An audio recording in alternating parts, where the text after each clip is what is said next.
So, my dear students, let us continue the last session, which is the phase diagram of water system.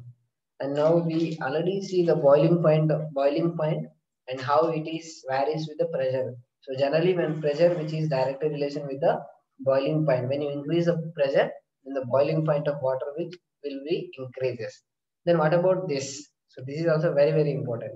Now we need to understand the pressure which is inversely relation with the freezing point. So that you must understand here. So here generally according to the gas laws, generally pressure is directly relation with the temperature. But boiling point which is directly relation, but the freezing point which is inversely relation. So this is very important. This is a special case for only water system. Only water system. This is a special. So generally in case of water system, here the pressure which is inversely relation with the freezing point. How that we will explain here. So now let us take a point here. So let us take first a point here. So let us take a point here. Now here this particular line, the 0 degrees is a temperature, and here the pressure which is 1 atmospheric pressure. So 1 atmospheric pressure, and here 0 degree is a temperature. Now I already told this is completely liquid phase. Now what we are doing, we are decreasing the temperature. So we are decreasing the temperature. So that means we are making the liquid into, we are converting that liquid into solid phase here. So what actually happens here?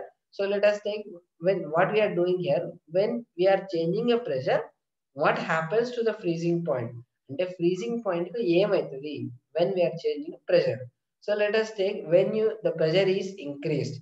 So when pressure is increased, so when 1 atmospheric pressure is there, let us take 5 atmospheric pressure అనుకోండి, లేదా 50 atmospheric pressure అనుకోండి. Then the pressure, see here, the value it reaches to here. So point ఇక్కడికి వచ్చింది అన్న, the freezing point ఏమైందన్న ఇక్కడ నుంచి ఇక్కడికి వచ్చేసరికి డిక్రీజ్ అయింది. So you can easily understand here. So first ఈ పాయింట్ తీసుకోండి, ఈ పాయింట్ దగ్గర ఈ లైన్ ఉంది. So this line will be like this. So ఈ పాయింట్ దగ్గర 0 degrees and here 1 atmospheric pressure. So now what happens, let us take we are increasing the pressure. So here we are increasing the pressure, and let us take this point. See here. So let us take this point. So what happens here, when we take first, we are having liquid and solid here. So let us take half of the part which is solid here and half of the part which is liquid here. So what we are doing here, whenever we are increasing the pressure, so we are increasing the pressure means, let us take a piston here. So this is our piston here. So what happens actually here, so see here, this is our piston, this is our piston. And see here, remember this, what happens actually here. So see here, so now this is our the solid phase and this is the liquid phase. Now this is the piston what we are using. So what happens here, when we are increasing the pressure, అంటే ఏంది నాన్న, ఈ pressure, ఈ piston ని మనం కిందికి press చేస్తాం నాన్న, ఎందుకంటే we are increasing the pressure. So high pressure, that means we are increasing the pressure. So pressure increase చేస్తున్నాం. సో ప్రెషర్ ఇంక్రీజ్ చేసినప్పుడు what happens, so pressure increase చేసినప్పుడు ఏమవుతుంది, so when we are increasing the pressure, the freezing point which is decreases here. The freezing point ఇంకా decrease అయింది నేను. So first pressure increase చేయగానే మనకి ఏమవుతుంది అంటే the freezing point which is here. So అంటే మరి ఫస్ట్ ప్రెషర్ ఇంక్రీజ్ చేయగానే it is converted to liquid. So అంటే చూడండి నాన్న, సో ఈ పర్టికులర్ పాయింట్ దగ్గర when you increase the pressure from 1 atmospheric to 50 atmospheric pressure, then this particular the combination, the mixture which is solid, which is combined with the liquid, this is converted into liquid. అంటే solid అంతా ఎగిరిపోయి మనకు liquid అయింది నాన్న. So this is very important. So అంటే చాలా clear గా చూడండి నాన్న, ఈ పాయింట్ చాలా ఇంపార్టెంట్. అంటే మనం జనరల్ గా గ్యాసెస్ ఫేజ్ ఉంది నాన్న, గ్యాసెస్ ఫేజ్ కి మనం కంప్రెస్ చేస్తే ఏమవుతుంది, లిక్విడ్ వస్తుంది. Everyone knew that. లిక్విడ్ ని కంప్రెస్ చేస్తే ఏమొస్తాయన్నా, సాలిడ్ వస్తుంది, అంతే కదా. But here what happens here, so ఈ పర్టికులర్ పాయింట్ దగ్గర దీన్ని కంప్రెస్ చేస్తున్నాం నాన్న. ఇక్కడ ఏముంది నాన్న, అందులో ఒక సాలిడ్ ఉంది, లిక్విడ్ ఉంది. దీన్ని కంప్రెస్ చేస్తే ఏమైతుంది, లిక్విడ్ ఎగిరిపోయి సాలిడ్ రావాలి యాక్చువల్ గా, అంతే కదా. సో లిక్విడ్ ని మనం కంప్రెస్ చేస్తే సాలిడ్ రావాలి. So but what happens here, you can check here the liquid which is converted into, here solid liquid which is converted into whole liquid. That means what happens here, the solid and liquid this is completely వెళ్ళిపోయి ఇక్కడ మొత్తం వెళ్ళిపోయి మనకి ఏం వస్తుంది అంటే మనకు only liquid వస్తుంది. ఇక్కడ ఓన్లీ లిక్విడ్ వస్తే ఓన్లీ లిక్విడ్ మాత్రమే వస్తుంది, అంటే సాలిడ్ ఎగిరిపోతుంది. సో అదేంటి మరి ఇది అంత డిఫరెన్స్ ఏంటి? What is the reason for this? So ఎందుకు అలా? ఆ ఒక్క రీజన్ వల్లనే the freezing point which is decrease, దాని వల్లనే ఫ్రీజింగ్ పాయింట్ డిక్రీజ్ అవుతుంది. బట్ యాక్చువల్లీ ఎందుకు అలా అవుతుంది మరి అంటే రీజన్ చూద్దాం. This is the special case for water molecule only, remember that.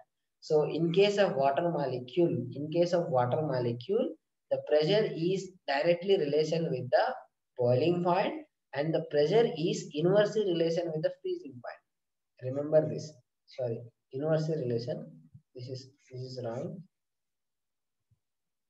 So pressure is inversely relation with the freezing point. Remember these points. So this is for water. But remaining other like CO2 gas, where ఏదైనా తీసుకున్నాం అనుకోండి, the pressure is directly relation with the boiling point, even pressure is directly relation with the freezing point. So అన్ని చాలా వరకు వేరే other compounds తీసుకుంటే boiling point కు direct relation ఉంటుంది, ప్రెజర్ కూడా డైరెక్ట్ రిలేషన్ ఉంటుంది. ఈవెన్ ఈ కర్వ్ ఇలా రాదు, అప్పుడు ఈ CO2 కర్వ్ కి ఇట్లా వస్తుంది కర్వ్. సో రైట్ సైడ్ వస్తుంది. సో ప్రెజర్ కి డైరెక్ట్ రిలేషన్ ఉంటుంది, ఫ్రీజింగ్ పాయింట్ కర్వ్ ఇలా వస్తుంది. సో నెక్స్ట్ డయాగ్రామ్ చెప్తాను అప్పుడు. సో బట్ మీకు కొంచెం క్లారిటీ ఇక్కడ అర్థం కావాల్సింది ఏంటి అంటే, for water system, for only water system, if you increase the pressure then the boiling point will increase. అది అన్నిటికీ కామన్ అన్న. But in case of freezing point, freeze చేసేటప్పుడు the pressure is inversely relation with the freezing point of this water system. Why? అది ఎందుకు అనేది చూడండి. So why actually what happens here? You must understand this first. Volume of ice is always greater than volume of water. ఇది మీకు అర్థం కావాలన్న. ఈ point అర్థమైతే మీకు చాలా క్లియర్ గా అర్థమవుతుంది. So here always the volume of ice is greater than the water. అంటే మీకు ఒక తీసుకొని ఎగ్జాక్ట్ గా మీరు ఐస్ క్యూబ్స్ తీసుకోండి. ఉదాహరణకి మనం ఐస్ క్యూబ్ తీసుకున్నాం, ఇట్లా ఇవన్నీ ఐస్ క్యూబ్స్ తీసుకున్నాం. ఐస్ క్యూబ్స్ ఉదాహరణకి కొన్ని తీసుకోండి, ఎగ్జాక్ట్ గా ఐస్ క్యూబ్స్ వే చేయండి. వే చేసి ఒక ఉదాహరణకి 1 kg ఐస్ క్యూబ్స్ తీసుకోండి. ఆ తర్వాత దాన్ని మొత్తం వాటర్ అయిపోయిన తర్వాత వే చేస్తే వాటి వాల్యూమ్ మనం మెజర్ చేస్తే ఎంత అవుతుంది అంటే, volume of water which is decreased comparing with the volume of ice. అంటే ఐస్ 1 kg ఉంటే కరిగిన తర్వాత మనకి ఎంత రావాలి? కరిగిన తర్వాత కూడా 1 kg రావాలి. Actually it should be 1 kg. అర్థమవుతుందన్న. 1 kg ఐస్ కరిగించినప్పుడు 1 kg వాటర్ రావాలి కదా. సో 1 kg రాకుండా సంథింగ్ 900 grams వచ్చింది అనుకో, అంటే దాని అర్థం ఏంటి? Ice, the volume of ice which occupies more. So volume of ice which occupies more అన్నమాట. సో ఎక్కువ ఆక్యుపై చేస్తుంది అనమాట. అంటే క్లియర్ గా అర్థం చేసుకోండి. ఎందుకు అంటే రీజన్ చెప్తాను చూడండి. So what happens actually which is, so during freezing యాక్చువల్గా ఏమైతుంది అంటే, ఫ్రీజ్ అయ్యేటప్పుడు ఫ్రీజ్ అవ్వడం అంటే ఏందన్నా, లిక్విడ్ ఉంది. సో లిక్విడ్ ఫ్రీజ్ అవుతుంది అంటే it forms as a cubic crystals like this. ఇలా అవుతుంది అనుకున్నాను. సో ఇలా క్రిస్టల్ గా ఫార్మ్ అయ్యేటప్పుడు it will expands. So remember this. So whenever in case of freezing అయ్యేటప్పుడు, during freezing the water molecule which is during freezing which will expands అంటే చూడన్న, freeze అయ్యేటప్పుడు during melting. ఒకవేళ రివర్స్ తీసుకుందాం నాన్న, melting అంటే ఏంటి మళ్ళీ? సో ఉదాహరణకు మెల్టింగ్ తీసుకోండి. సో ఫ్రీజ్ అయ్యేటప్పుడు you know that H2O will expand. So in case of melting తీసుకోండి. మెల్టింగ్ లో ఇదే వాటర్ ఏమైతుంది అంటే ఇట్ విల్ కంప్రెస్. అంటే కంప్రెస్ అంటే the volume will be decreases, here volume will be increases. అంటే వాటర్ వచ్చేసరికి మనం ఫ్రీజ్ అయ్యేటప్పుడు ఏమైతుంది అంటే, ఐస్ అనేది ఎట్ ఏ టైం మొత్తం ఒక దగ్గరకు వచ్చి కావాలన్నమాట. ఇప్పుడు మామూలుగా ఐరన్ రాడ్ తీసుకున్నాను. ఇప్పుడు సింపుల్ గా ఐరన్ రాడ్ తీసుకోండి.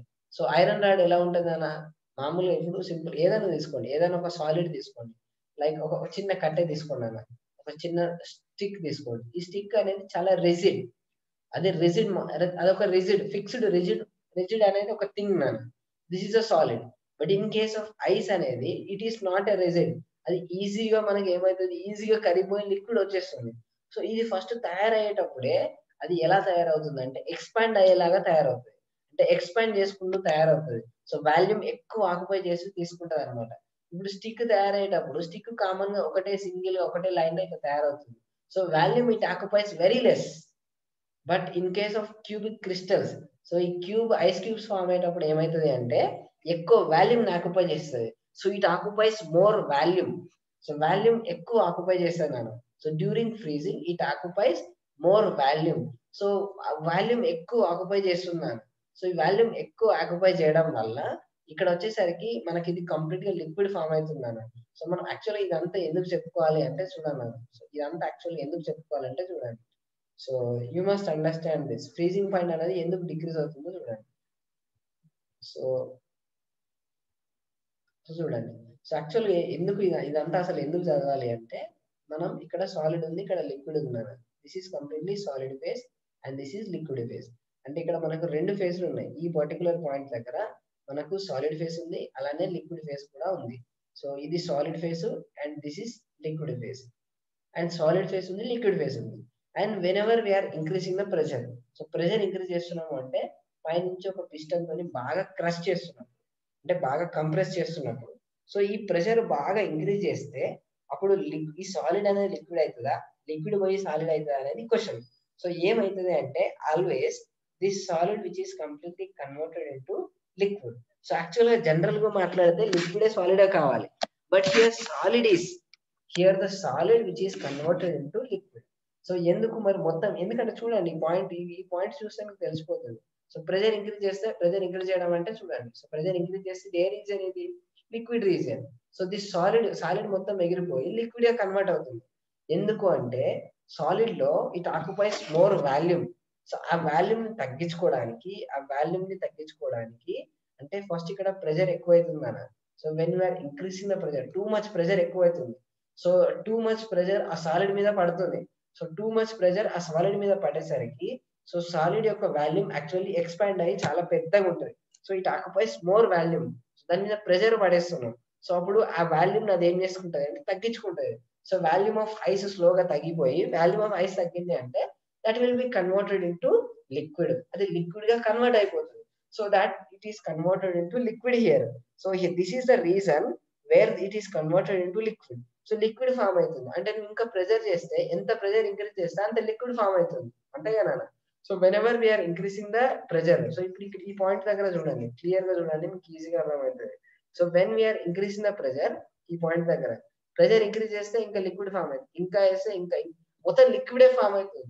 సో ఎందుకంటే ఆ ప్రెషర్ ని తగ్గించుకోవాలి కదా. సో వాటర్ ఈ ఐస్ క్యూబ్స్ అనేది టూ మచ్ గా వాల్యూమ్ ఎక్కువ ఉంది. సో దాని మీద మనం పిస్టన్ తోని బాగా ప్రెస్ చేస్తున్నాం. సో వాల్యూమ్ అని తగ్గించుకోవాలంటే it is converted into liquid here. So complete గా లిక్విడ్ అవుతుంది. సో అది లిక్విడ్ అవ్వాలి, ఇంకా దాని ఫ్రీజింగ్ పాయింట్, ఇంకా దాన్ని మనం ఫ్రీజ్ చేయాలి. సో ఫ్రీజ్ చేయాలంటే ఏం చేయాలన్నా, ఫ్రీజ్ అంటే ఏంటి, మనం we're talking about a freezing point. So freezing point అంటే ఏంటి, దాన్ని ఫ్రీజ్ చేయాలి అంటే సాలిడ్ చేయాలి. సో అంటే మనం ప్రెషర్ ఇంక్రీజ్ చేసిన కొద్దీ, సో దీని ఇప్పుడు పైన ప్రెషర్ ఇంక్రీజ్ చేసిన కొద్దీ this solid is converted into liquid. So solid అనేది లిక్విడ్ గా కన్వర్ట్ అవుతుంది. మనకేం కావాలి, ఫ్రీజింగ్ కావాలి. ఫ్రీజింగ్ అంటే లిక్విడే సాలిడ్ గా కన్వర్ట్ అవ్వాలి. సో లిక్విడే సాలిడ్ గా కన్వర్ట్ అవ్వాలి అంటే మనం ఏం చేయాలి, టెంపరేచర్ ని తగ్గిస్తే అప్పుడు ఆటోమేటిక్ గా లిక్విడ్ గా సాలిడ్ అనేది కన్వర్ట్ అవుతుంది, అంతే కదా. సో ఇప్పుడు లిక్విడ్ ఉంది, సో లిక్విడ్ కి మనం టెంపరేచర్ తగ్గిస్తే ఆటోమేటిక్ గా సాలిడ్ అవుతుంది. సో అందుకే మనం ప్రెషర్ ఇంక్రీజ్ చేసిన కొద్దీ లిక్విడ్ మొత్తం లిక్విడే ఫామ్ అవుతుంది. మనకు లిక్విడ్ వద్దు, మనకు సాలిడే కావాలి. సో సాలిడ్ కావాలంటే ఏం చేయాలి, సో టెంపరేచర్ ని తగ్గించాలి. సో అందుకని when we increase the pressure, the freezing point which is decrease. So pressure ఎంత ఇంక్రీజ్ చేస్తే అంత లిక్విడ్ ఫామ్ అవుతుంది. లిక్విడ్ ఎందుకు, నాకు కావాల్సింది ఫ్రీజింగ్. సో ఫ్రీజింగ్ అంటే సాలిడ్ కావాలి. సో సాలిడ్ కావాలంటే the freezing point must be lowered, ఇంకా తగ్గిపోవాలి. So depression in freezing point, this is very very important here. So remember this point, ఈ పాయింట్ చాలా ఇంపార్టెంట్ అన్నాను. ఇదంతా కాన్సెప్ట్ మీకు కొంచెం బాగా గుర్తులేకపోయినా ఒకటి గుర్తుపెట్టుకోండి. So water is a special it is having anomalous behavior. That is, in case of water system, always the pressure which is directly relation with the boiling point, but the pressure is inversely relation with the freezing point. ఈ point గుర్తుపెట్టుకోండి. But other like gases CO2, the pressure which is directly relation with the boiling point and the pressure which is direct relation with the even with the freezing point. So ఈ యొక్క water కే ఇలా ఉంటుంది అన్న ఈ property. So ఈ points these are very important. So here water which is having the inverse relation with the freezing point. అందుకని ఈ కర్వ్ ఇది ఇలా వచ్చింది, ఇలా వచ్చింది. సో అందుకే ఇప్పుడు మనం ఈ బాయిలింగ్ పాయింట్ తీసుకుంటే కర్వ్ ఇలా ఉంది. సో ఫ్రీజింగ్ పాయింట్ ఎలా ఉంది అనే కర్వ్ ఇలా ఉంది, రివర్స్ ఉంది, ఇన్వర్స్ ఉంది. సో దీనికి డైరెక్ట్ రిలేషన్, దీనికి ఇన్వర్స్ రిలేషన్, అంతే కదా, inverse relation. So like this. So ఇది మనకి క్లియర్ గా అర్థం కావాలి. సో ఇది బాయిలింగ్ పాయింట్ కర్వ్, ఇది ఫ్రీజింగ్ పాయింట్ కర్వ్. సో ఇది మనకి ఈ పాయింట్ అర్థమైంది, మీకు ఈ పాయింట్ కూడా అర్థమైంది, ఈ పాయింట్ కూడా అర్థమైంది. Next this is a sublimation curve. ఈ కర్వ్ కూడా చూడండి. So this is nothing. దీనికంటే ముందు చిన్న కర్వ్ చూడండి. So this metastable curve. So this is also very important. So ఈ కర్వ్ ఒకసారి చూడండి నేను. So actually this is the curve which is the extension of this curve. ఈ కర్వ్ ని బాగా ఎక్స్టెన్షన్ చేస్తే ఈ కర్వ్ వచ్చేస్తుంది, అంతేనా. సో దీనికి ఎగ్జాక్ట్ గా మనం ఎక్స్టెన్షన్ చేస్తే ఇది వచ్చేస్తుంది. సో దానికి కొత్త ఏం లేదు. అయితే ఇదేం కర్వ్ యాక్చువల్లీ, ఇక్కడ ఏముండాలన్నా, ఇక్కడ ఏముండాలి, ఇక్కడ లిక్విడ్ ఉండాలి, ఇక్కడ లిక్విడ్ ఉండాలి, గ్యాస్ ఉండాలి, రెండు ఉండాలి. మరి ఈ లైన్లకు వచ్చిందని ఇక్కడ ఏముండాలి, ఇక్కడ సాలిడ్ ఉండాలి కదా. మరి అంటే దీని అర్థం ఏంటి అంటే ఈ కర్వ్ అనేది పూర్తిగా లేదు, ఇక్కడ dotted. Actually we must draw this in a dotted line like this. అంటే అది పూర్తి సాలిడ్ కాదు, పాపం పూర్తి లిక్విడ్ కూడా కాదు. అందుకే దాన్ని ఏమంటాము అంటే మెటాస్టేబుల్ అంటాం. ఇక్కడ రాశాను మెటాస్టేబుల్ అంటే పూర్తి స్టేబుల్ లేదు, సగం స్టేబిలిటీ ఉంది దానికి. మెటాస్టేబుల్ నాన్న అంటే క్లియర్ గా అర్థం చేసుకోండి. This particular on this particular curve it is a metastable. Why? Because here this is the extension of this curve. So this is the extension of this curve అంటే ఈ curve మొత్తం లిక్విడే ఉండాలి, ఈ కర్వ్ మొత్తం లిక్విడే ఉండాలి. కానీ సో ఇది యాక్చువల్గా సాలిడ్ లేయర్కి వచ్చింది. సో దీన్ని యాక్చువల్గా ఏమంటాము అంటే సూపర్ కూల్ లిక్విడ్స్ అంటారు. సో మీరు యాక్చువల్గా గూగుల్లో కొట్టినా, యూట్యూబ్లో కొట్టండి, సూపర్ కూల్ లిక్విడ్స్ అంటారు. వాట్ ఈ సూపర్ కూల్ లిక్విడ్స్ అంటే ఏం లేదు. So actually this is in liquid. So liquid gas exist అవుతుంది. సో ఈ లిక్విడ్ అనేది మనం ఫ్రీజింగ్ పాయింట్ ఎంత, యాక్చువల్లీ 0 degrees అనుకోండి. సో ఈ 0 degrees కి ఇంకా తగ్గించడం అనుకోండి. So we're decreasing the freezing point కంటే ఇంకా టెంపరేచర్ తగ్గించడం అనుకోండి. సో యాక్చువల్ గా మనకి ఈ 0.0075 వచ్చేసరికి మామూలుగా మనకు ఈ సాలిడ్ వచ్చేస్తుంది. బట్ ఇక్కడికి వచ్చినా కూడా ఈ పాయింట్ దాటికి వచ్చినా కూడా సాలిడ్ గా రాదు. మరి ఎలా ఉంటది అంటే అది లిక్విడ్ గా ఉంటది. సో అది ఎలా పాసిబుల్ అవుతుంది అంటే అదేంటి, మరి 0 degrees కాగానే <0 degrees రాగానే actually it must be converted to solid. కానీ ఇప్పుడు నేను ఏమంటున్నా అంటే 0 degrees దాటినా కూడా it is existed in the liquid phase. అలానే లిక్విడ్ ఫేజ్ లో ఉంటాయి ఆ కర్వ్ లో. మరి అలా ఎలా పాసిబుల్ అవుతుంది అంటే ఇది ఏం లేదు, ఎక్కువసేపు ఉంటది, ఇది కొద్దిసేపే ఉంటది. అందుకే దాన్ని మెటాస్టేబుల్ అంటారు. సో ఇది ఎలా పాసిబుల్ అవుతుంది అంటే చాలా స్లోగా చేయాలన్నమాట. సో మామూలుగా ఫ్రీజింగ్ పాయింట్ అనేది ఎలా చేస్తాం, టెంపరేచర్ ఉంది, సో టెంపరేచర్ తగ్గిస్తున్నాం యాజ్ 0.1 0.2 లైక్ దిస్. సో మామూలుగా ఫస్ట్ ఉదాహరణకు ఇక్కడ 0 degrees ఉంది నాన్న. సో 0 degrees అంటే లైక్ -1. సో అట్లా మైనస్ 1.1 -1.2 -1.3 సో -1.4 ఇలా చాలా స్లోగా అంటే చాలా స్లోగా ఫ్రీజింగ్ పాయింట్ కంటే తక్కువ మనం డిక్రీజ్ చేస్తే it will form a super cool liquid అంటారు మనం. సూపర్ కూల్ లిక్విడ్ అంటారు. అంటే 0 degrees దాటేసినా కూడా కొన్నిసార్లు లిక్విడ్ ఫేజ్ ఉంటుంది అన్న. సో దాన్ని ఏమంటాము అంటే సూపర్ కూల్ లిక్విడ్స్ అంటారు. సో ఆ సూపర్ కూల్ లిక్విడ్స్ ఎంత స్టేప్ ఉంటాయి అంటే they are metastable, they are very unstable. ఎందుకంటే సాలిడ్ ఉండాలి యాక్చువల్ గా. ఏదో పోనీ పాపమని కొద్దిసేపు లిక్విడ్ షేప్ లో ఉండనిచ్చింది, ఎక్కువసేపు ఉంచదు అది. ఎంతసేపు ఉంటది అంటే దాన్ని కదిలించినంత వరకు ఉంటుంది మనం. కదిలించాలంటే కొంచెం దాన్ని ఇప్పుడు షేక్ చేసినాం, కొంచెం ఇట్లా ఊపేసినాం అనుకోండి, ఆటోమేటిక్ అది సాలిడ్ కి వచ్చేస్తుంది. I already sent you 2 videos, నేను యూట్యూబ్ వీడియోస్ మీకు సెండ్ చేశాను, అవి చూడండి. ఇది ఎలా తయారు చేశానంటే ఏం లేదు, ఫ్రిడ్జ్ లో మనకు వాటర్ బాటిల్ తీసుకొని మనం కూల్ చేయాలి, డీప్ ఫ్రిడ్జ్ లో పెట్టాలి. సో డీప్ ఫ్రిడ్జ్ లో పెట్టేసరికి మనం ఐస్ చేయవద్దు, దాన్ని సాలిడ్ ఐస్ చేయకూడదు. ఐస్ చేయకుండా ముందు 2 నిమిషాల ముందు తీయాలి. సో ఐస్ చేయక ముందు తీసి మామూలుగా దాన్ని చూస్తే కంప్లీట్ లిక్విడ్ ఉంటుంది. దాన్ని కొంచెం కదిలించి ఇలా గోడ కొడితే ఏదైనా సంథింగ్ గట్టిగా దానికి తగిలిస్తే ఆటోమేటికల్గా సాలిడ్ గా కన్వర్ట్ అవుతుంది. సో అంటే ఈ పర్టికులర్ ప్రాసెస్ ఈ పర్టికులర్ లైన్ దగ్గర ఏమైతుంది అంటే actually that should be solid, అది సాలిడ్ గా ఉండాలి. కానీ అది ఏమైతుంది అంటే కొన్నిసార్లు మర్చిపోయి అది లిక్విడ్ వరకే ఉంటుంది. అంటే అది యాక్చువల్గా సాలిడ్ రావాలి, యాక్చువల్ అయితే సాలిడ్ రావాలి, కానీ సాలిడ్ గా రాకముందే అది లిక్విడ్ లాగానే ఉంటుంది. అంటే సాలిడ్ గా రావడం మర్చిపోతుంది అక్కడికే. సో అన్నప్పుడు ఏమైతది అంటే లిక్విడ్ గానే ఉంటది. మెటాస్టేబుల్ దానికి ఎవరైనా గుర్తు చేస్తే ఆటోమేటిక్‌గా అది సాలిడ్‌కి వచ్చేస్తది. అంటే ఇలా గుర్తు చేయడం ఎవరు అంటే మామూలుగా దానికి కొంచెం టచ్ చేస్తే చాలు ఆటోమేటిక్‌గా సాలిడ్‌గా కన్వర్ట్ అయితది. సో హియర్ ఇప్పుడు అందుకే దీన్ని మెటాస్టేబుల్ కర్వ్ అంటారు. So this is also very very important. ఈ పాయింట్ కూడా మీకు అర్థం కావాలి. సో నెక్స్ట్ సబ్లిమేషన్ కర్వ్ అంటే దీని గురించి పెద్దగా ఏం లేదు. Here the solid which is converted to gaseous phase and the solid which is converted to దీన్నే మనం సబ్లిమేషన్ కర్వ్ అంటారు. అంటే వాటర్ సిస్టమ్ లో మెయిన్ గా మీకు అర్థం కావాల్సింది అంటే boiling point and freezing point, and this is inverse directly relation with the pressure and this is inversely relation with the pressure. ఈ పాయింట్ అర్థమైతే మీకు ఈజీగా ఈ వాటర్ సిస్టమ్ క్లారిటీగా ఏది రాసినా కూడా రాసిస్తారు. So this is our phase diagram of water system. And ఇందులో మీకు గుర్తుంచుకోవాల్సింది ఏంటి, ఈచ్ ఏరియాలో డిగ్రీస్ ఆఫ్ ఫ్రీడమ్ ఎంత అంటే 2 డిగ్రీస్ ఆఫ్ ఫ్రీడమ్ ఎంత అంటే 2. ఈచ్ కర్వ్ ప్రతి కర్వ్ కి ఎంత డిగ్రీస్ ఆఫ్ ఫ్రీడమ్ ఎంత. So degrees of freedom curve కి ఎంత ఉంటుంది కదా. So degrees of freedom each curve కి వచ్చేసరికి 1 as a degrees of freedom. ఒకటి మనం ఒక మినిమం వేరియబుల్ ఒకటి నేను. Then what is the degrees of freedom? Degrees of freedom sorry. So degrees of freedom at this particular point, ఈ point దగ్గర ఎంత డిగ్రీస్ ఆఫ్ ఫ్రీడమ్ 0. ఎందుకంటే ఆ పాయింట్ మనకు ఫిక్స్ ఉన్నాను, మనం ఏం చేయలేము. So the degrees of freedom which is 0 at the triple point. So remember the triple point values which is 0.0075 is the temperature and the pressure which is 4.58 mmHg. This is a fixed values at this temperature and at this pressure. The water system which will exhibit in 3 phases. అది 3 ఫేజ్లు exist అవుతుంది. So one is solid and liquid and another one is solid, liquid and gas. 3 ఫేజ్లు కూడా exist అవుతుంది. So remember these things in this water system. So ఈ water system మీకు అర్థమైతే we will go to the next video. So that's all for this and thank you. We move on to the next session. Okay, thank you.